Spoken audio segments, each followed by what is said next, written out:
A ver, hola, o sí, ahora. Bueno, buenos días. Good morning, everybody. How are you doing with this CyberCamp? So welcome to this workshop on how to sniff web traffic. We're going to look at some of the means of doing so. And first and foremost, I'm going to introduce myself to you. I'm S.Saíz. I'm the co-founder and director of the Congress on Cybersecurity. And at the end of January, we'll be holding the fourth year here in Santander. I currently work at Netkia, and I'm in charge of security. And here I've put some headlines of companies and the things that I've been doing. I'm now going to hand the floor over to my colleague. Hello, good morning. My name is Alberto Solórzano. I'm known as Alberto, as you can see. So if you've got anything, you want to ask anything, please just ask me. Use my Christian name.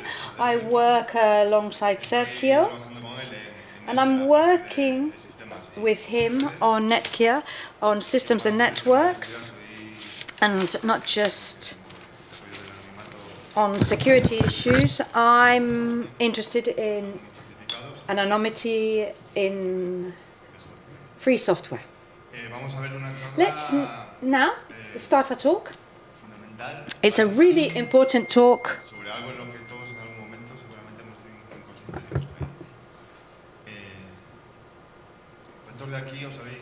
How many of you have connected to a hotel wireless? I'm not talking about a paying one, but even a free of charge one. Just one person.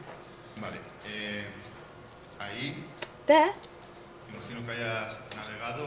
I imagine you've checked your email, you've browsed, and you know what you're exposed to. As long as you're aware of that,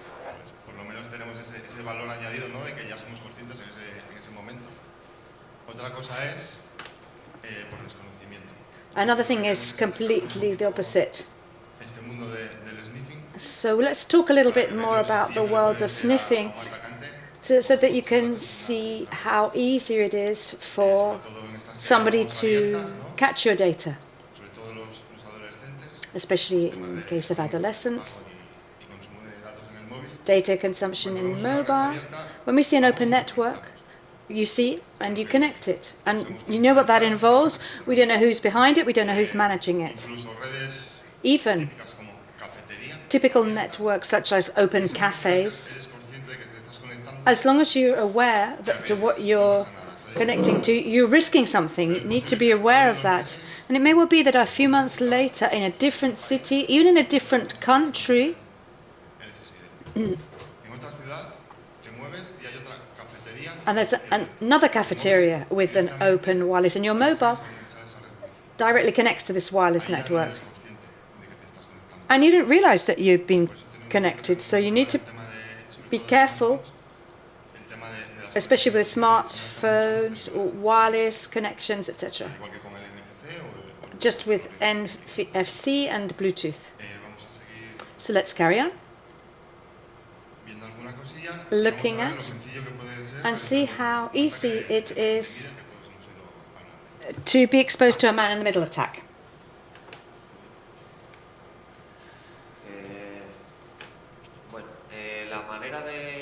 And the way a traffic is sniffed and to see the traffic that's being sent out or received. Here we're going to explain the most common and most well-known technique, which is violet man in the middle, which is a technique based basically placing oneself right in the middle of the communication between the victim and, in this case, the router. As you can see in the diagram, there we are, right in the middle. Here you can see another kind of diagram where you can see that we're right in the middle of a communication.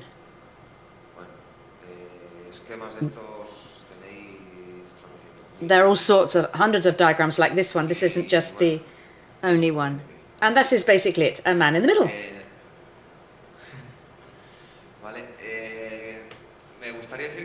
I'd like to say that this isn't a normal kind of a talk.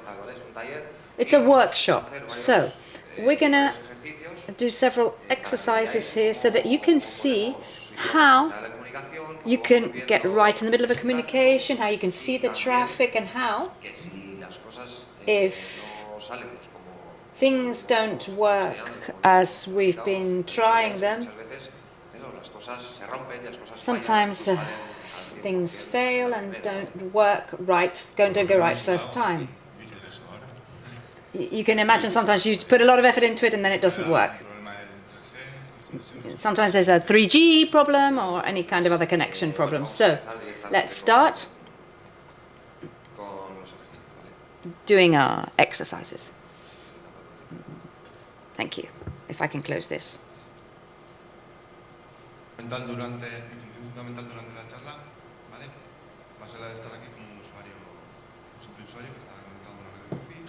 This is a user.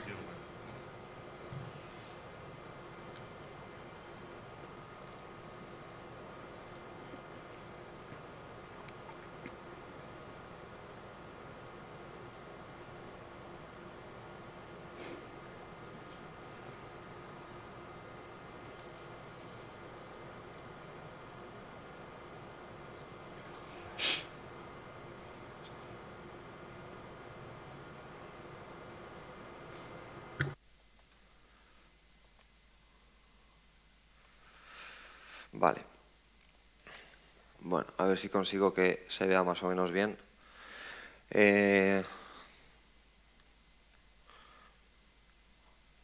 Ahí se ve. Can you see this on the screen? Anyway, the technique that's most frequently used to do the man in the middle is to use RP spoofing. It comes from RP tables.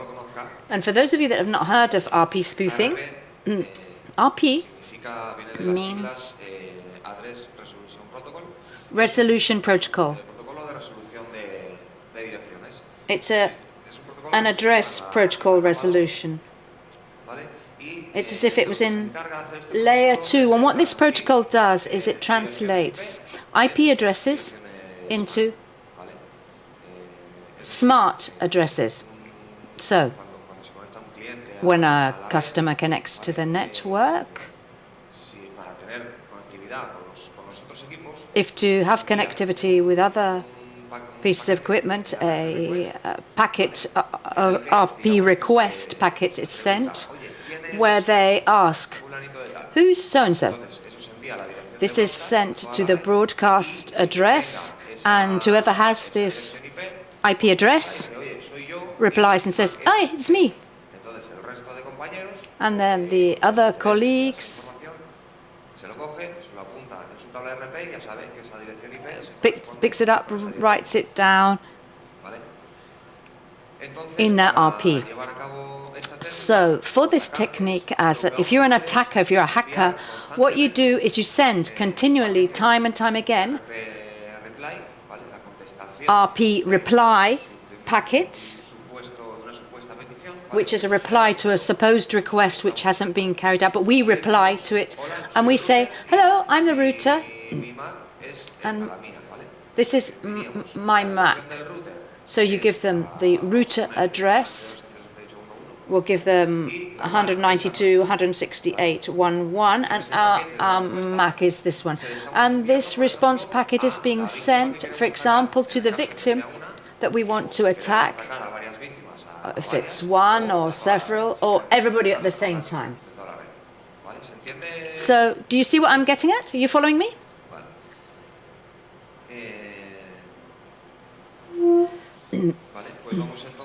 So now, let's do the first demo.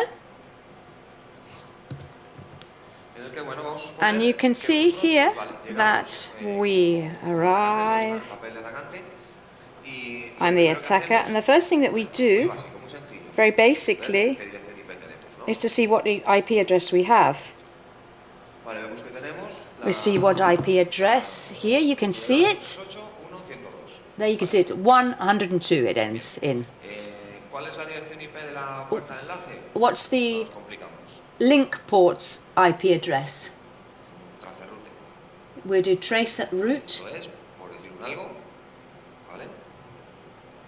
.es and let's see if it replies. Here you can see the link point number. And what's the next thing we do? We try to see what other clients are connected to this network. Just, we launch an EMAP. So we do an SP to 192.168 from 11 to 1235.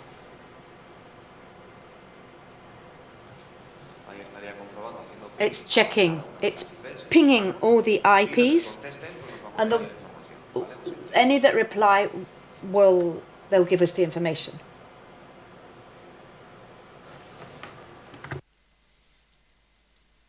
Un poco lento, sí. Vale. Aquí vemos and here que ha contestado, por ejemplo, you can see who's replied. The link point, that's address 11, that's replied. At the bottom of everything we've got 102, 103 and 100.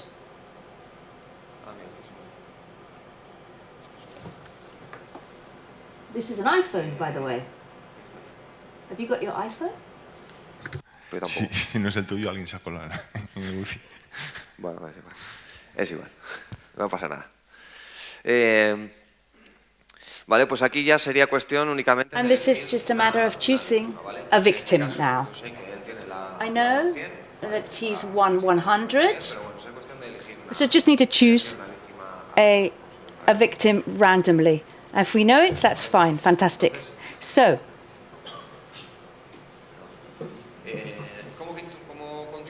how do we carry on? Using RP spoof, which is a tool which we use for this. ARP spoof, and we can see how to spend RP reply packets to the victim, because we've got the router IP address. Why are we doing that? So that the victim sends things to us. And we'll also do the reverse. We'll get the victim, we'll get the router, and we'll say to the router that the address is the same as our MAC. We'll do this with ARP spoof, the network interface. The victim, which is in this case 192.168.10. We'll do it the other way around, and the link port 192.168.11. So here we can see how we're sending RP reply packets directly.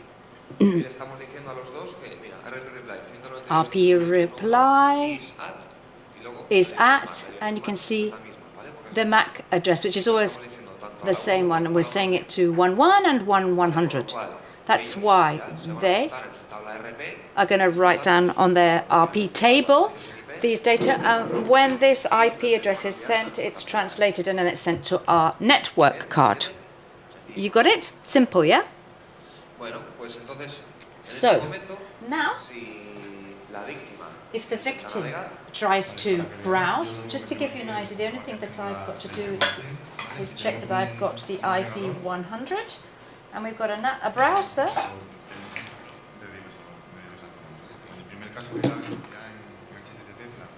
Firstly, I did it in flat HTTP.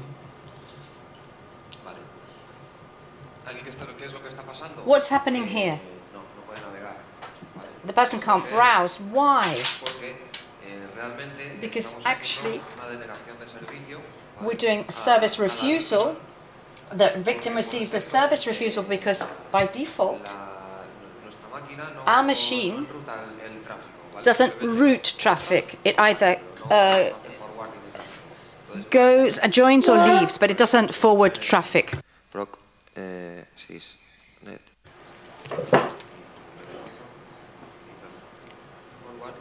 There you can see IP forward.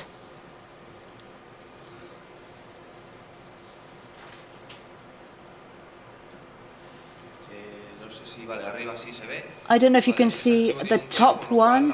This file has a 0, so the machine can't forward traffic. What we need to do is to establish it at 1.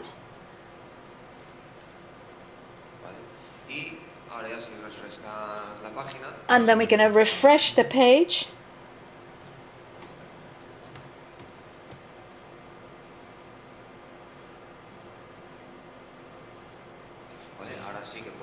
Now you can see you can see the browser. Now I'm looking at the real page, and I can't tell what's going on here. We can just see we're right in the middle of the communication. Of course, these packets are going via our machines, so we can read them. We can save them as well. What I'm doing here, so that you know, is open here to see the traffic. And here we can see all the different traffic that's going via our network.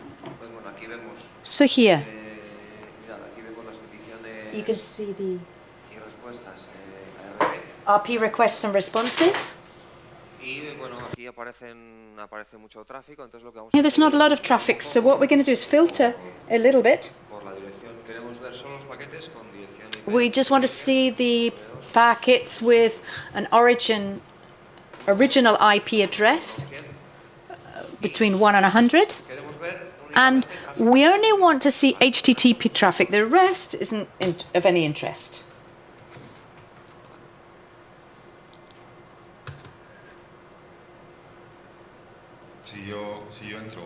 If I join this web,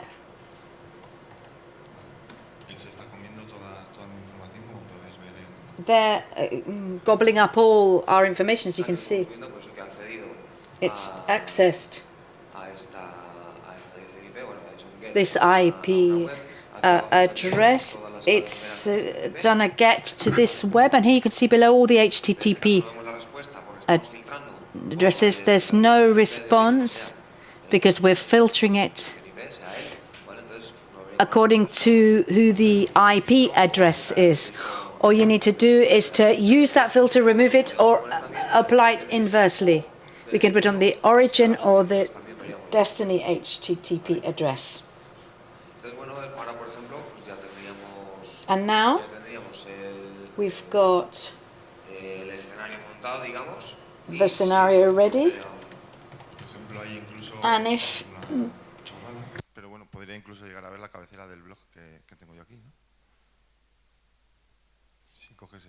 if you take the packet with the image,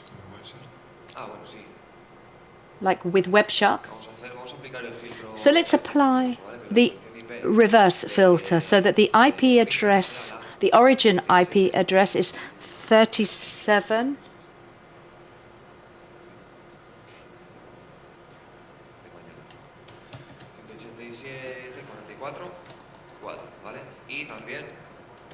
Ending in 134.4, and also the ITTP. Here we can see that a picture's been sent as a response.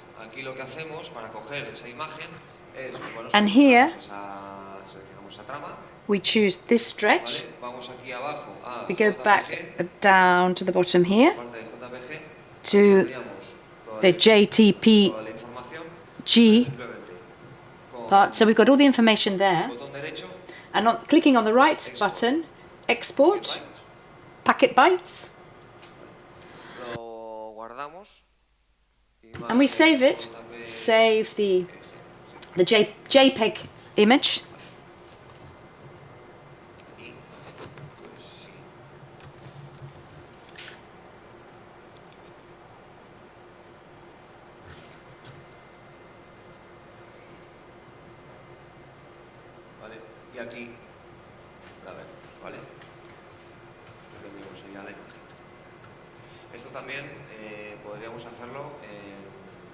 You can also do this if he's sending a picture.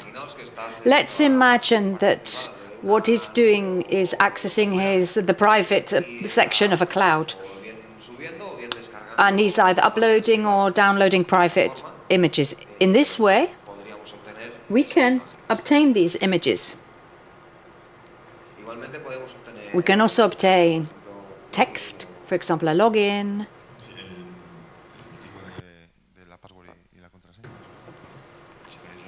If you want, we can look at it now.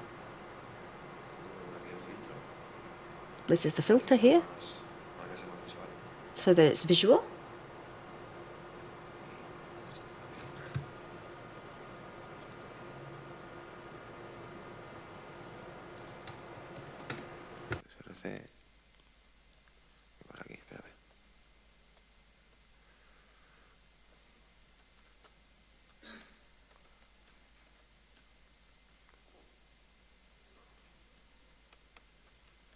Vale.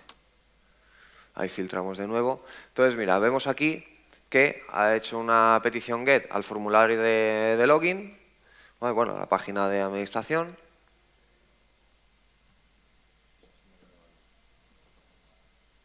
¿No está cargando?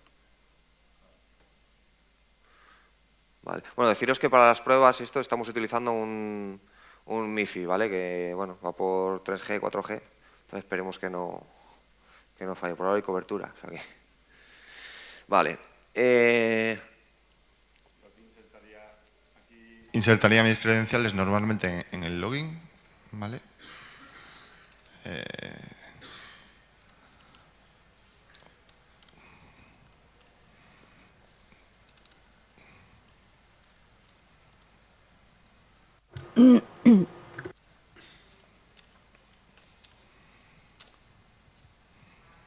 Vale, evidentemente no he metido las que son. Da igual, es una prueba, pero bueno. Pero a él le va a salir a él. Aquí ya vemos cómo ha hecho una petición. Here we can see how a post request has been made. And if we now go to the form section of things, you can see that the fields are log and password. And with that, we have obtained their username and password. Easy peasy. So please be aware when you're using public and open wireless networks. So what's the big mistake, the big human mistake here? Well, quite obviously, it's been to connect with a web HTTP without an encrypted communication with an SSL, TSL. That's the mistake. So, of course, to solve this problem, we had SSL and then subsequent to that TSL. And let's have a look at that now. There's also add-ons,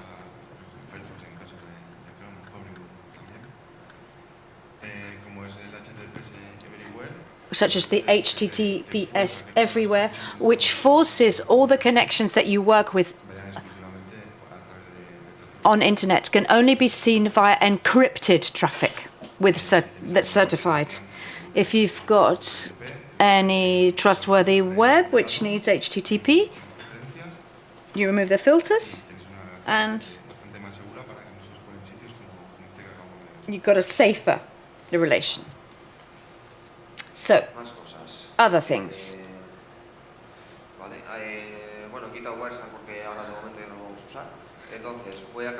I'm now going to cancel the RP spoofing attack, and what this tool will do, it will reverse the attack. As my machine has the MAC addresses of the victim and the router, it sends back a reply with the true data so that the system isn't poisoned, it's not made unstable. And for the next demo, we're going to use another tool called BetterCup. I don't know if you've heard of it. It's a tool that you can use to do man in the middle. And it's good because it's easy to use. It allows you to launch tools such as SS Strip automatically without having to say so explicitly. So it's fairly easy to use.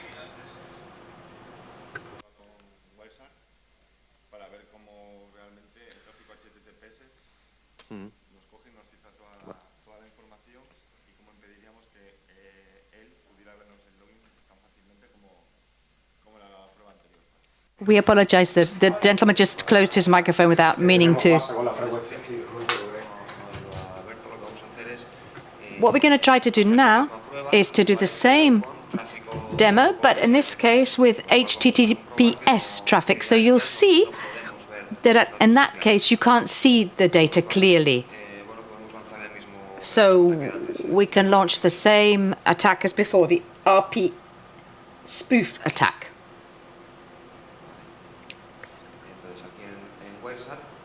This is WebShark, and for those of you that are watching, what that green flash says is saying that our traffic between us and the server, the destination server, is encrypted. So here, what we can see is this is encrypted alert. It's loading the login page. And here we can just see packets that say application data. So if we try to see some of them,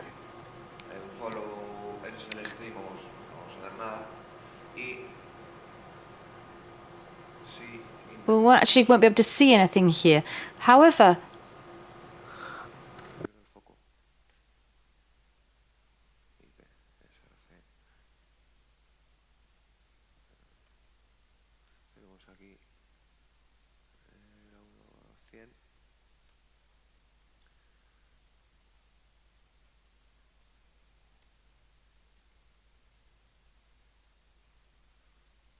aquí, pues, por ejemplo, este mismo.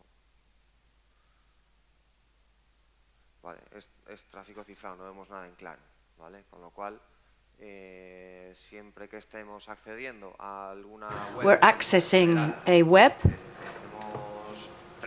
or in general, we're broadcasting traffic via an encrypted channel. So without complicating too much the attack scenario, if there are no mistakes with this certificate, then we're safe.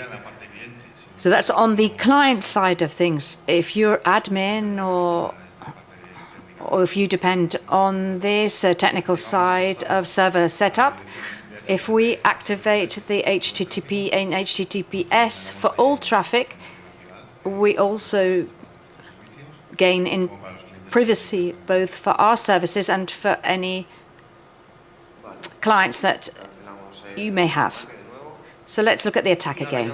And now what you'll see is how we can avoid this restriction, the SSL restriction. And we're not going to do anything new, actually. We're not going to break the SSL or the TDS, nor are we going to decipher traffic. But what you will see now is how Normally, when you go to a web, and we don't normally type in http:// and then the web. You just type in the web name and you access it via an HTTPS address. Vamos a ver cómo ahí está el fallo, ¿vale? Let's see how the fault and the error appears. What's the status of the fault? And we realize that this connection is being established without encryption with HTTP, when really it should be HTTPS. If we see that we are connecting to Facebook and it's HTTP, if we realize it, something is happening. It's strange. It's odd. It's not going to with HTTPS.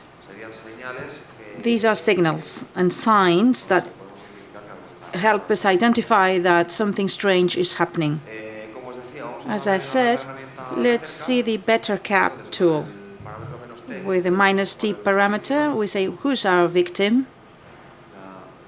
100. This parameter wouldn't be necessary, but it's not strictly necessary, but we'll use it. -g, the gateway, the link port 11. We are going to be a proxy. The post requests are going to interest us, and the network interface WLAN 0. Can you see the command? Fine.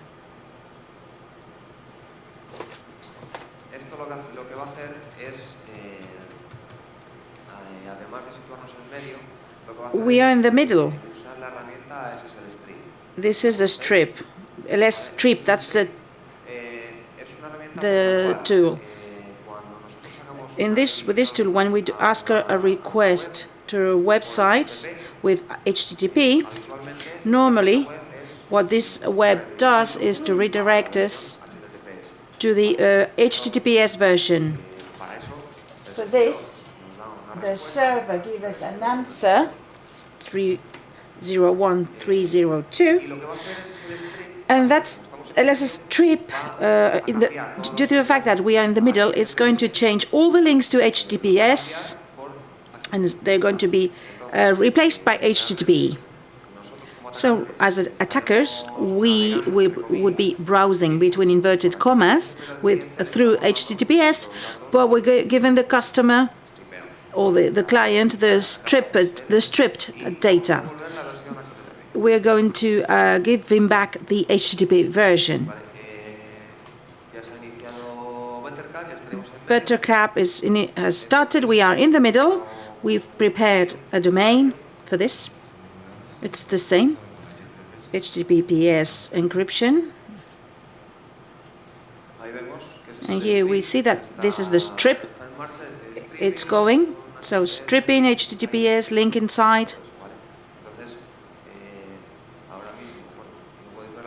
You can't see Alberto's screen, but here it's stupid. This little green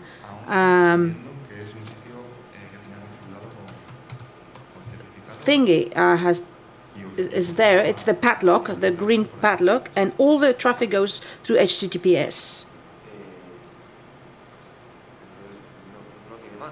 That's all.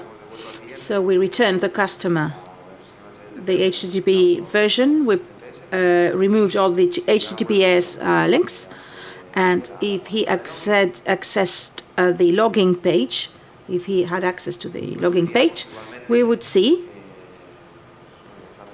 the data that this customer is typing in the form. We could capture images. We're not going to do that now because we've already seen it, but now the scenario for the victim is exactly the same. It's HTTP connection, and there's nothing else here. So there's the typing of this data. What is the error here? Well, he doesn't realize that he's accessing through HTTP instead of HTTPS. So in this moment, he would type HTTPS / it would be encrypted. We wouldn't be able to see anything, but this is not the case.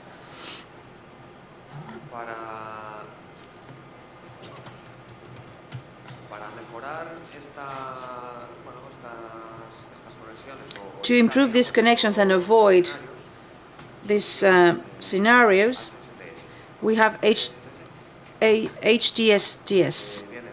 It comes from HTTP, Transport Security, and what it says, in fact, is that we, as a client, we connect to a network through HTTP. That web server returns us a redirection to the HTTPS, and it includes a heading saying, from now on and until I don't know how much time, you're going to connect to myself only through HTTPS. The browser keeps that information, and even though you type HTTP / the browser that has this information, and it's going to turn into HTTPS, and the web server will be browsing with HTTPS. That's Google, PayPal, and other webs use that. And any error that may appear with the certificate, well, normally the browser allows you to add an exception. Yes, I want to access this website with this type of heading. You cannot add an exception. You cannot access through HTTP even if you want to.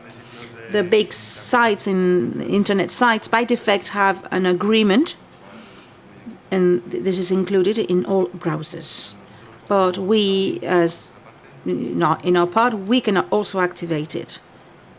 The Apache configuration allows that. We include a couple of lines and we force it. Once a person is connected through HTTPS, the connection towards our sites for a specific period of time that we define will be through the secure protocol.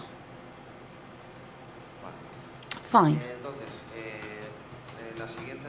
In the next demo, we're going to skip this security measure, and for this purpose,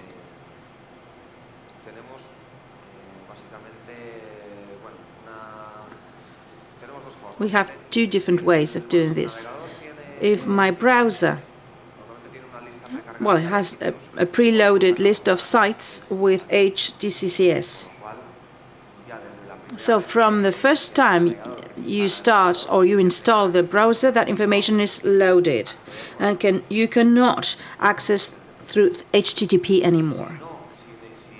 If that domain, specifically the one that we've prepared, is not in that preloaded list, the first time he accesses, you can go through HTTP, but not the next ones. At least the first time you can do with HTTP. It's a very difficult case. It's very rare. You're going to connect the first time with HTTPS and you get intercepted, but we need to know that the first time might be through HTTPS. Another option is that the customer cleans the cache and the browser data, and you lose the information, and the next time with HTTP he can do it again because he's cleaned the cache.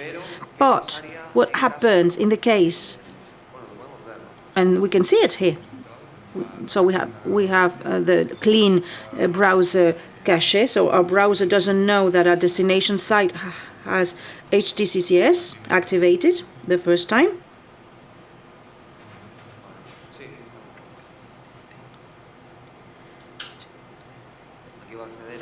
Here we get to a subdomain. It's called DeLorean. So HDCCS strip is acting here. It's operating because we're in that situation. The browser doesn't have that information for HTTPS, so it's possible to be connected through HTTP and direct an attack. what I'm doing now is to stop the attack. Berto is going to get to the network so that the browser gets the HTTPS. So the attack is not going to work anymore. We'll stop the attack. I'm going to launch. I'm going to clean this IP tables because BetaCap and other tools use this to have a proxy. As attackers, we're not going to launch these attacks. We will launch one or two, but not many of them. So to clean it up, the IP tables, I'm going to clean them, these IP tables. Well, I've accessed once in my server as DeLorean. It's the web provider. I set to the visitor's browser that he has to access through the HTTPS always. So I can't launch my attack anymore. So this is the heading attack.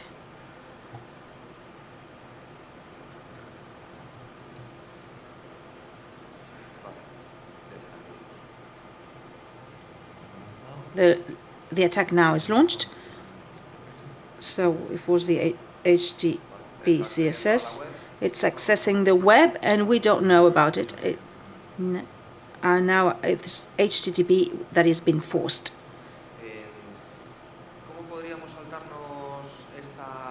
How can we skip this restriction? Well, the HTTPS heading has max 8. It's the time for this information to expire. I don't know if it's 2 years. By defect, Twitter, I think it was 30 years. How can we skip this restriction? The client, the victim, could be in a later date, on a later date than the one determined by the max 6. How this case can happen? Well, the customer changes the date of his or her computer, and you can change the date and for many years in advance. So it's not spontaneous. We can force it. We'll use a tool called DeLorean that was designed by S.Saíz, security researcher. He's here in CyberCamp. He was making research on synchronization of dates in the various operating systems.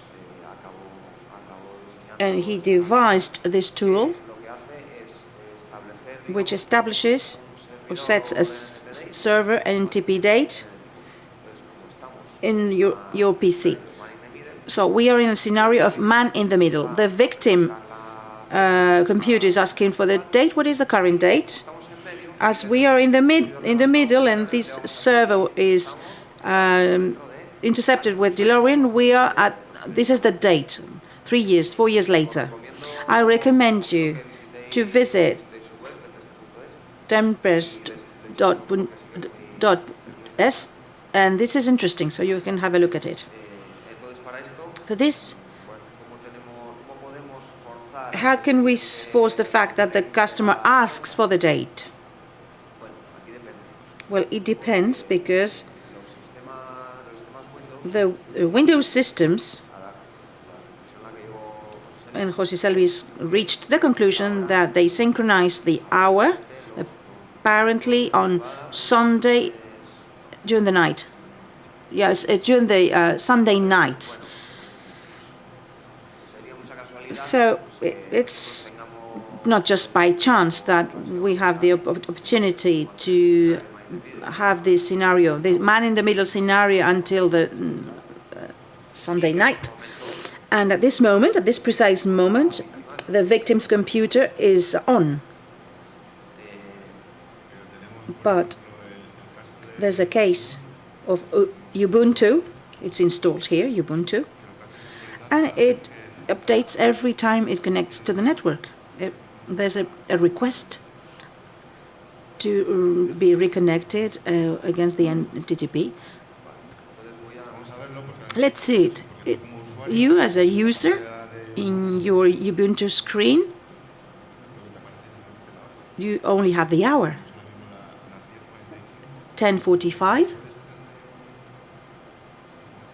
If you connect now so that you can see that request and see the date.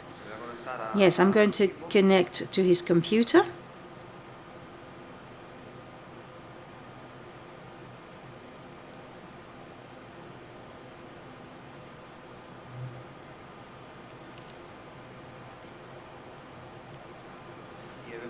Here you see the date. I don't know if you can really see it.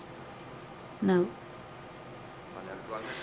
The current date, Saturday, the 2nd of December, 10:46. So I'm going to disconnect so that there's no problem. How can we force this disconnection from the network? By chance, this is connected in a wireless manner. As you know, wireless communications are like they are, well, as they are. I'm going to use a Wi-Fi external card to push it out of the network and to force him to reconnect. In this way, there will be a date request. We'll give him the date. I'm going to change the date. The next time he connects, he will connect with HTTP. The key here is that he connects without typing specifically the word HTTPS. In that way, we can skip this restriction because the date has been changed. Here we have the man-in-the-middle scenario. I'm going to launch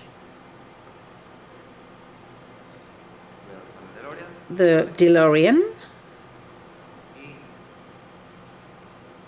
and here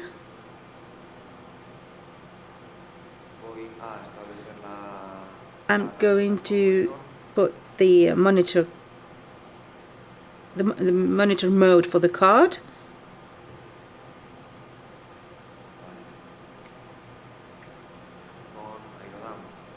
With aerodump.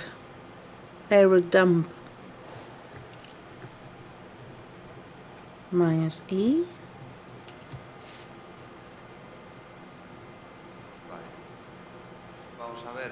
We'll see here the Wi-Fi networks that are all around. Ours is this one. We stop it. And it's channel 6. So I'm going to stop. It's with VPA. It's with VPA? Yes. Let's start again with the display mode. Channel 6.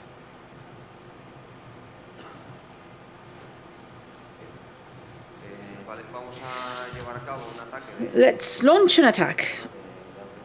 Authentication attack with AirPlay. -0 is the authentication type of attack. Indefinite. The access point VVSSD is this one.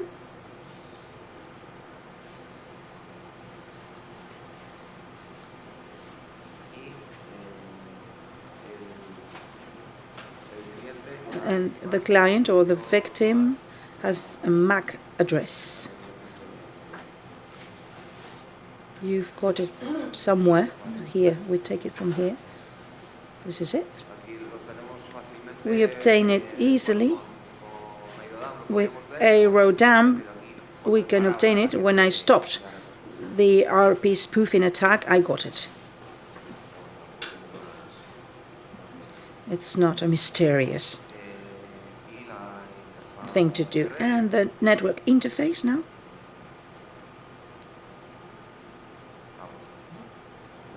WLAN. Through this attack, I'm going to force him to push him out of the network. DeLorean, it's listening here.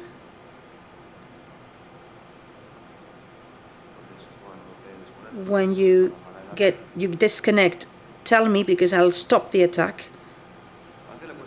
Sometimes it takes a little while to crash. It's not always immediate. Now it's crashed. Okay, the network is disconnected. I was pushed out of my network and I reconnect my computer. And now we are sending the date it's 2021. We're pushing forward the date. So I'm going to reconnect again. In the Ubuntu screen, we've seen a micro disconnection from the Wi-Fi. Sometimes it happened. And now it's still there. We didn't feel a flashing sign. There's nothing strange happening in our computer. Let's go to the calendar. It's January 2021. We just changed the date. DeLorean attack. In fact, we won't stop it in case it asks for the date again and it picks the right one. But we realized is that if this computer has the date configuration in manual mode, it doesn't work. It has to have the automatic mode for the date. Because if it's manual, it's not going to ask the date to any server. Well, it's very strange to have the manual setting for the date.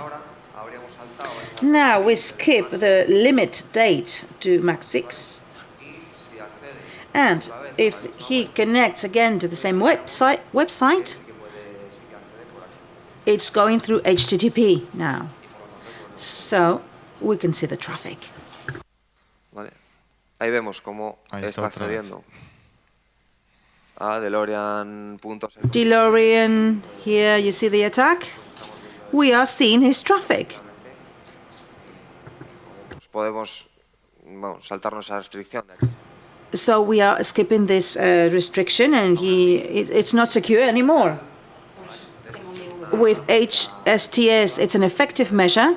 It's not that easy to skip this, and we've prepared this scenario so that you can see a concept test. But really, it's an effective measure.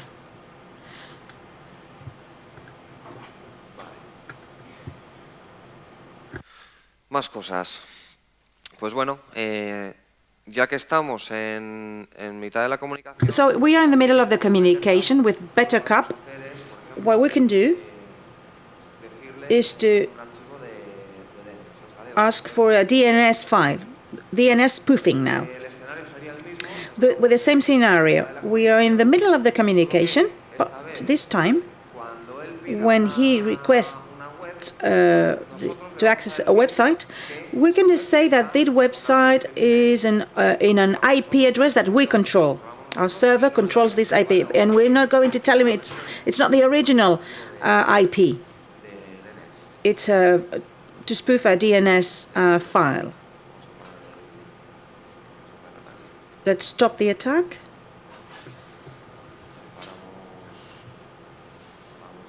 Okay, DeLorean is stopped. Can you disconnect so that it gets the right date this time? So. Vamos a parar.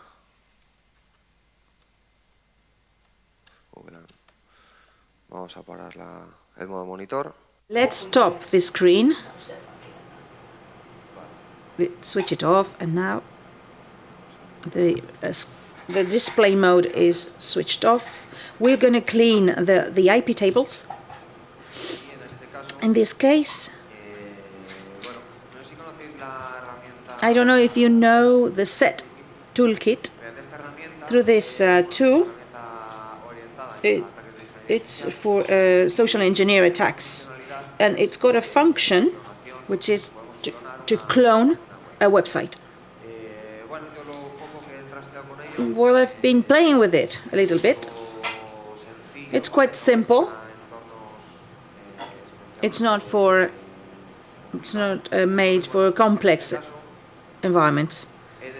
In this case, I decided to have exactly the same website in the computer at local level, and when the victim sends us a request to that website, I'm saying it's in my computer, in fact, and he connects to mine instead of to the original website. Let's do the service. Apache starts,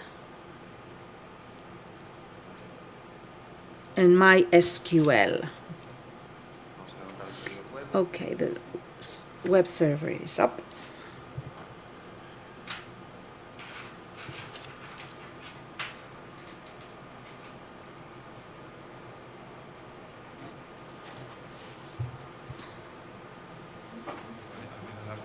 So, tests are made with a workplace. We've just changed the title. Secure, or time travel. Let's use BetterCap. We'll say what is the network interface, our victim,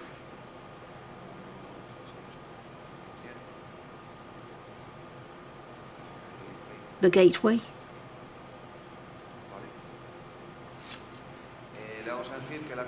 The attack is the DNS spoofing, and the file, root document,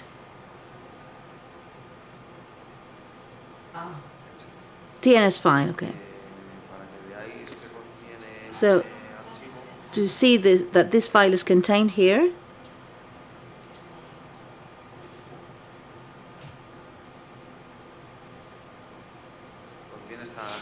these are the entries that are in there.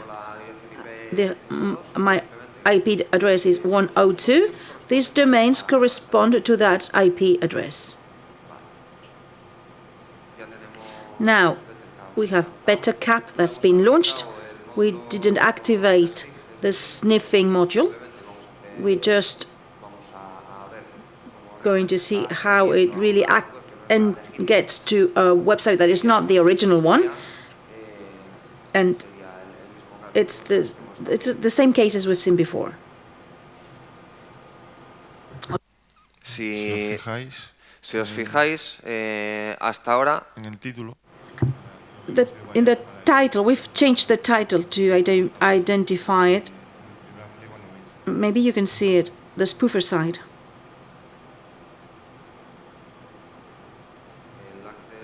The access log in Apache. As we can see, this is the last access. This is localhost 100.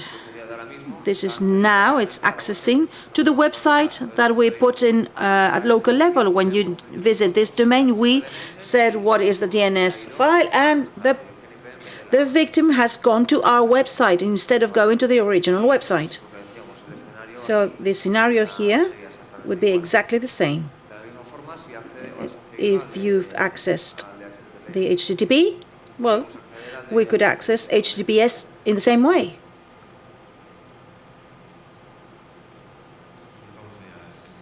The result is the same. In this case, he's accessing a website with HTTPS, and you can say, okay, we can't see the traffic, but we have two options. Either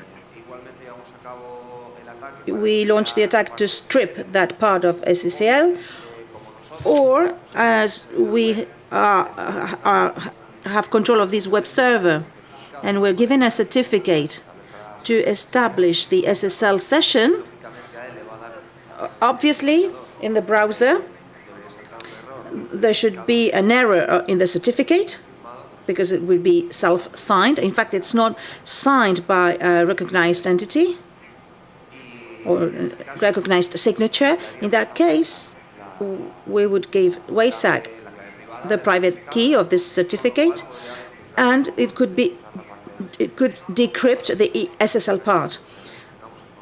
As long as we have the control of the web server, we can decrypt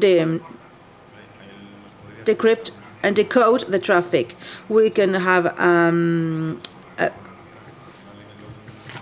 we can replace the website. We can compile all the data and collect the data of these people with credentials. We could have a database of these credentials, for instance, in Facebook.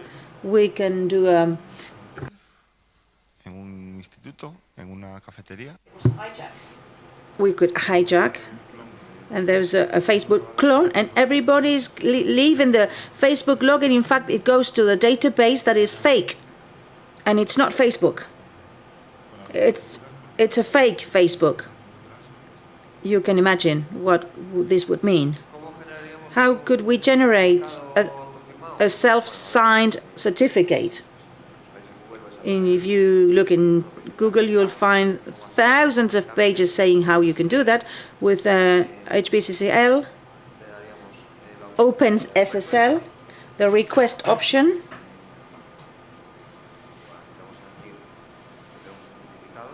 We can ask for the certificate, 509, new key.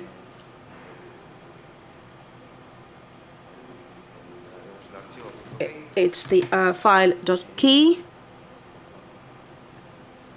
Okay. Vamos a decir que le queremos de tipo RSA. So RSA, that's the number of bytes. It's not encrypted. .k is not encrypted. We want it now, this in the file that we choose.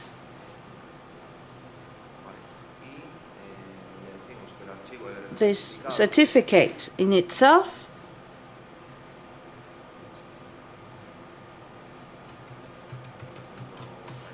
file name .crt, and it would be valid for 365 days. We would generate a self-signed certificate .k.crt that we can use in the web server, and this .k key will be given to WASAR to decrypt the traffic. Vale. Aparte de esto, ¿qué más? What can we do apart from this? Once we are in the middle of the communication, it's just your imagination. Vamos a hacer otra. So let's do another demo. And what we'll do is we're going to place a JavaScript into any website that this victim visits. And to do that, we're going to use BIF. I don't know if you've heard of this tool, BIF. We'll have a look at it now, the BIF tool. Vale. BIF es una herramienta que sirve para... BIF is a tool to hijack the web browser.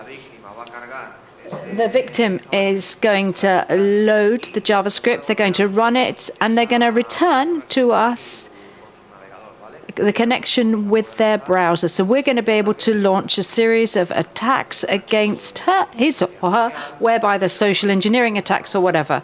So let's just have a look at it.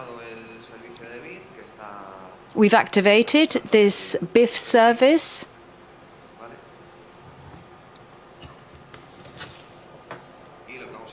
And what we're going to try and do now is say, for example, it's like the same attack we did before, the spoof. But now,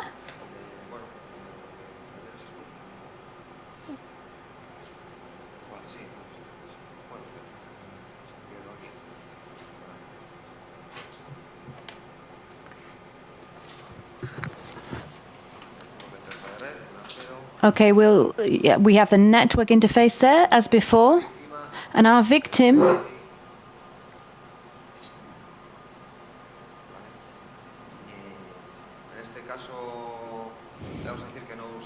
in this case, we're gonna tell it not to use the SSL strip,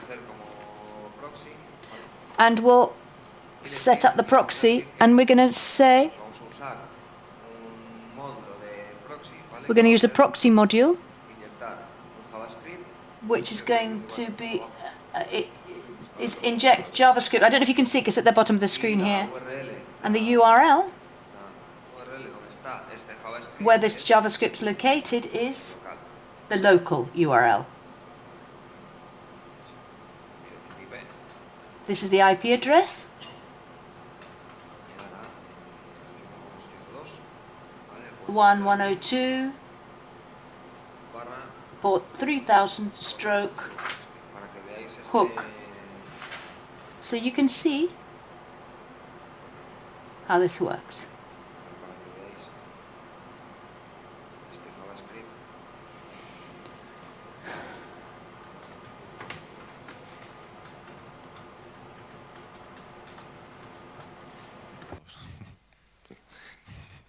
Has puesto un punto solo.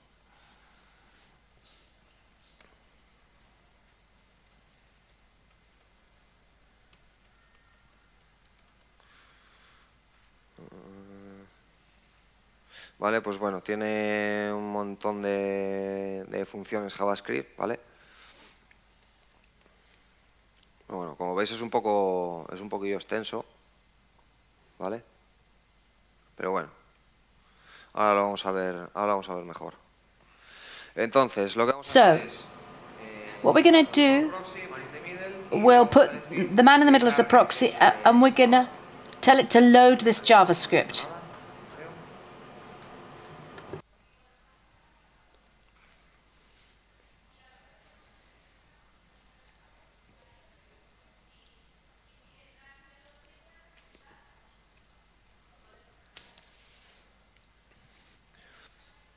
y voy a ir levantando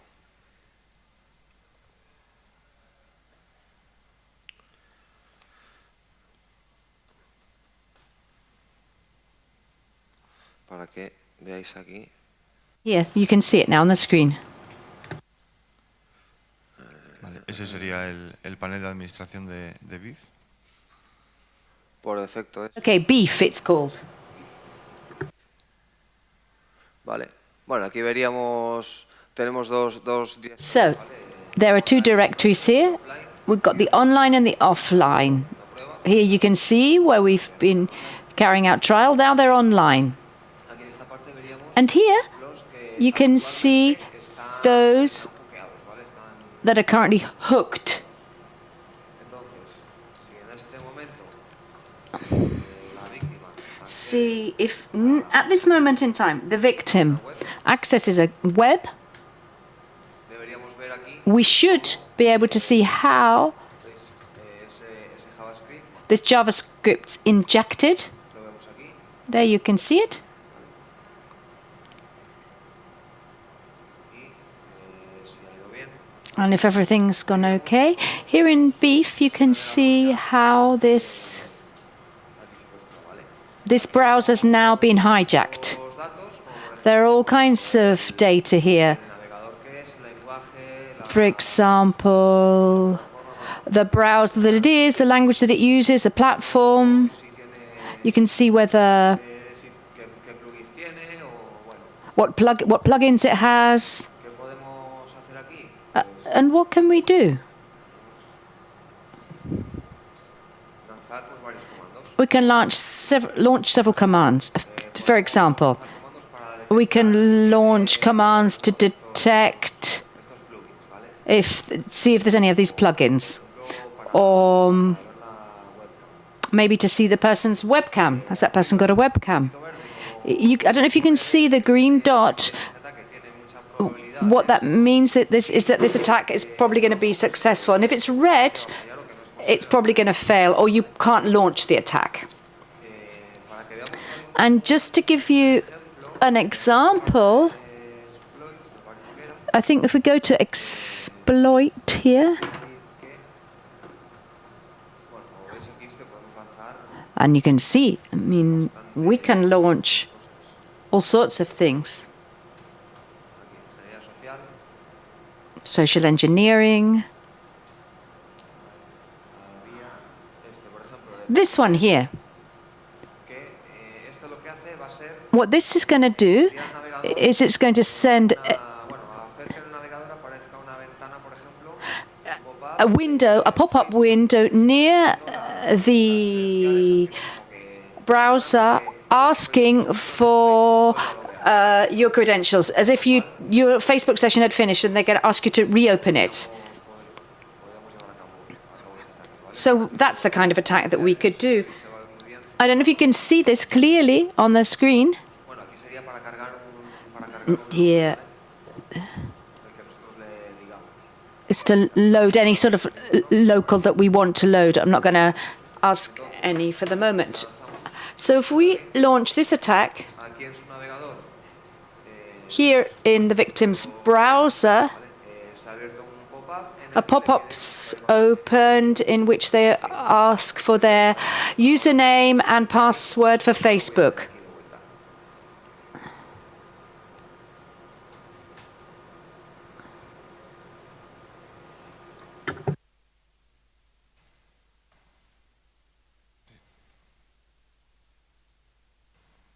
O debería, vamos. ¿Vale? Aquí lo vemos. There you can see it. There they've typed in username and password. And we can also carry out more attacks. For example, there are some attacks where you see on the web browser a banner which says install Flash again, and what they'll do is it'll put a payload in or anything else.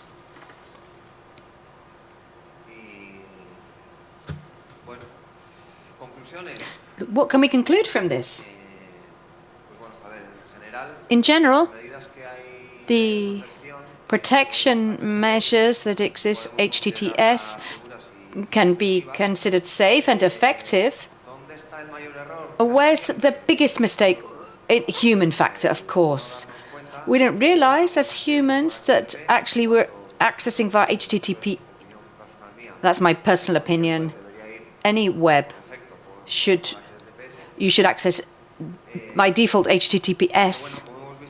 And as we've seen, how you can be attacked if you don't type HTTPS://. And it's difficult because if there's a certification error, you won't be able to access the web. So in production environments, you don't want your clients, or for whatever meeting, you don't want so many clients to have this service. That's why we're frightened of doing this, but it's an effective measure. I know they're all just little things, but they're little layers that we add. If you remove the wireless connection of your terminal, because you're not using it at that time, don't connect to open wirelesses by default. Don't try to use a safe site whenever you're using your device, especially when you're accessing your blogs, your cloud, your banking account. And returning to this case with which we started the workshop, suppose you're in a public place, like a hotel, where you can get free wireless. If you're going to use it, we recommend you use a VPN or an SSH connection. And then access internet after having activated your VPN. Because then the network that you're connected to isn't able to decipher traffic. Do you know what a VPN software is? Does anybody in the room not know what VPN software is? Claro, pues también recomendable 100%, sobre todo si estamos fuera de redes conocidas y no nos queda más que... We recommend it 100% if you're away from home, if you have to use lots of hotels, you activate your VPN network. If you can get a VPN network, it's another layer of security which we add to, navigate or browse a little more safety. Normally, with these kind of attacks, what they'll usually steal is your username or password or things that can harm, but harm to a certain extent. But imagine that they don't just get your user and your password, but more other data, personal data. In that sense, you've got a more hardcore scenario, because with just relatively few personal data, you can actually prepare an attack, a fairly powerful attack. And also one data takes you to the next one. So you plant one little seed, you pull the thread, and in the end, you can collect up all kinds of data from that person. Oh, we're talking here about a person. Of course, that's how we've focused this. But imagine an attack in which they get personal information about you. They can access your personal accounts.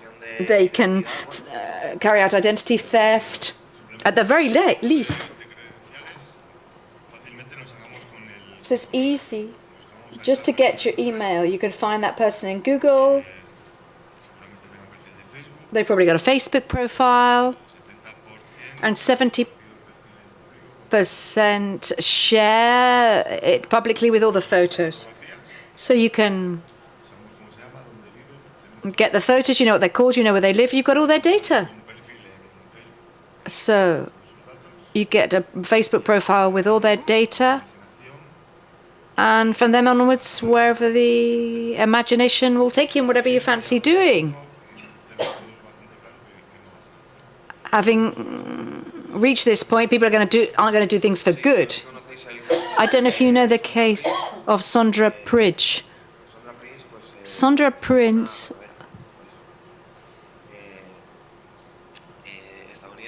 was a US lady, and she was a drug consumer. I don't know if he was a drug dealer as well, but she was arrested. And what they did,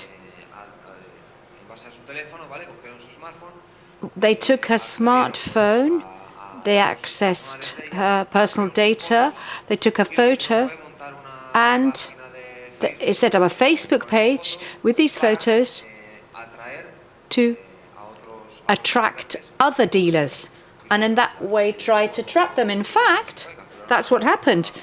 They managed to get hold of quite a few drug traffickers. So what I'm saying with this is that personal data are data, and they're personal, they're very valuable, and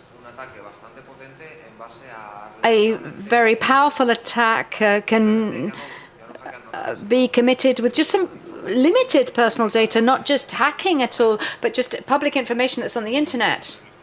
And another of the workshops that we've attended over the last few days, somebody told me a recent case of just a few months ago when a national company, because of its purchase volume, orders an amount of material from an international company and decides they're going to pay from a Panama account. They make an order valued in about 400,000 or 500,000 euros. And the only thing that was a little bit suspect was that they said that on this occasion that the amount should be paid into an account in Argentina.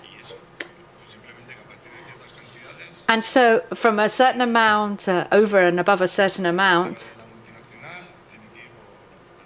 the multinational has to pay to an Argentinian account. And the financial manager says that if the multinational has those rules and regulations, okay, well, we'll make the payment there. And then 2 weeks later, the only thing that they know is the account number where they've paid the money. Nobody knows where the material is.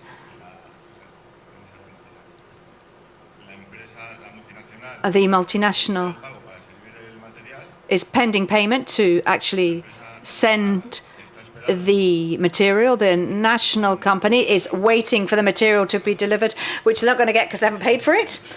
And the customers of the national company are going to the competitors because they haven't received their delivery. And you can imagine all sorts of investigations, complaints, and what's happened. Quite probably, this is somebody that's got an access to their internal network, that has got the information just before the transaction was carried out and knows how the company operates. So this is just due to a human failing. Somebody's accessed that information. So we've got a little bit of time left over. You got any questions? Does anybody want to ask any questions? Sorry, we can't hear the questions from up here because the person's not using the mic. So we'll interpret the answer if we hear the answer.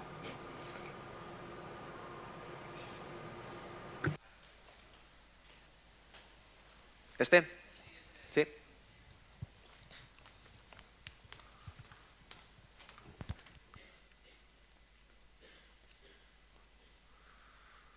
BetterCat también tiene el parámetro -d mayúscula, ¿vale? Que es para... There's another parameter, which is -d.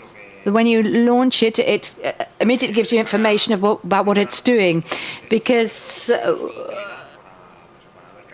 when we launched all these attacks, we saw how useful it was to see how to do things properly. Actually, it's quite interesting because the first worked. These kind of demos, you can't do overnight. You need to test it.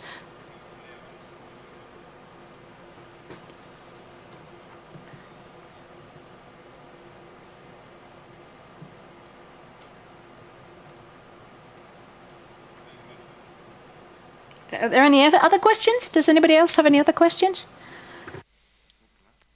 Vale. Muchas gracias por haber venido, por haber aguantado esto y esperamos sobre todo concienciaros y que no os olvidéis del candadito verde, ¿vale? Muchas gracias. Thank you so much.